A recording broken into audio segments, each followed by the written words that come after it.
Hello everyone, कैसे हैं? I hope आप लोग अच्छे होंगे। मैं प्रतिभा आपका एक बार फिर से स्वागत करती हूँ अपने ही परिवार एम सिलेक्शन में।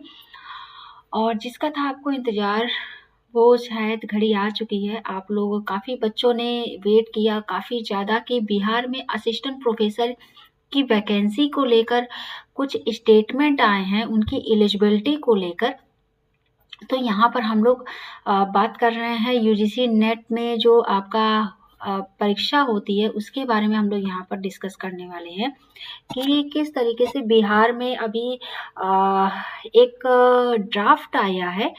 तो उसके बारे में हम लोग यहाँ पर बात करते हैं कि यहाँ पर आपका जो मेंशन है ड्राफ्ट में, ये बोला गया है कि बिहार में आपके विश्वविद्यालय और कॉलेजों में असिस्टेंट प्रोफेसर की नियुक्ति से पहले अब स्टेट लेवल एलिजिबिलिटी टेस्ट यानी कि आपको जो है सेट आयोजित किया जाएगा। परीक्षा को फॉर्म भरने वाले अभ्यर्थी ही आगे असिस्टेंट प्रोफेसर की क्या है जो भी प्रक्रिया है उसमें शामिल हो सकेंगे। इनका मतलब ये है कि आपने अगर नेट आपके पास है तो ठीक है, नहीं है तो भी आपका जो बिहार जैसे जो बेट अगर बात हो रही थी कि बेट आएगा बिहार एलिजिबिलिटी टेस्ट, तो ये उसी का ही पार्ट है। यानी कि सेट का कि स्टेट एलिजिबिलिटी टेस्ट बिहार लेकर आ रहा है। यहाँ पर ये है कि जो भी स्टूडेंट हैं वो बिहार को एलिजिबिलिटी टेस्ट को क्वालिफाई करेंगे, फिर उसके बाद वहाँ पर असिस्टेंट प्रोफेसर के लिए एलिजिबल होंगे, है ना। यहाँ पर ये बात की गई है कि आपको बिहार एलिजिबिलिटी यानी कि स्टेट एलिजिबिलिटी टेस्ट देना अनिवार्य होगा। ठीक है, इसमें जो बात की गई है कि जो अंक की बात की गई है कि आपका जो भी पीजी में सब्जेक्ट है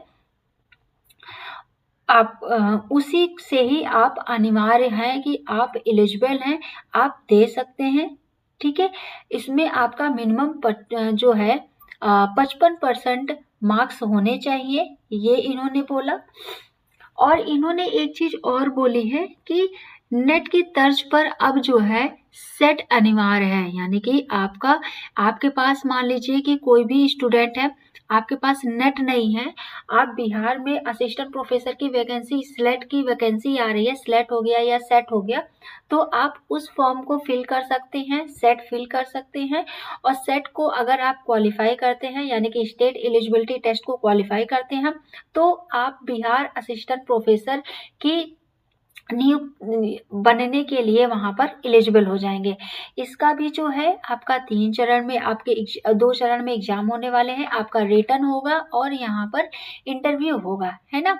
तो जो आपके एग्जाम होंगे वो रिटन होंगे और यहाँ पर इंटरव्यू होगा। जैसे अभी हम लोग ऑब्जेक्टिव देख रहे थे ना, तो ऑब्जेक्टिव नहीं होगा। अब यहाँ पर जो है 160 यानी कि 200 मार्क्स का अगर आप यहाँ पर एग्जाम होने वाला है तो 160 का क्या है आपका रिटन टेस्ट होगा।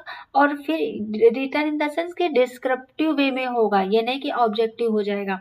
और यहाँ पर जो है आपका 40 मार्क्स का क्या है आपका इंटरव्यू होगा। ठीक है, अच्छा यहाँ पे पीएचडी वालों के लिए अच्छा एक चीज और है कि जो पीएचडी किए हुए हैं उनके लिए यहाँ पर जो है कि नेट की वरीयता नहीं है।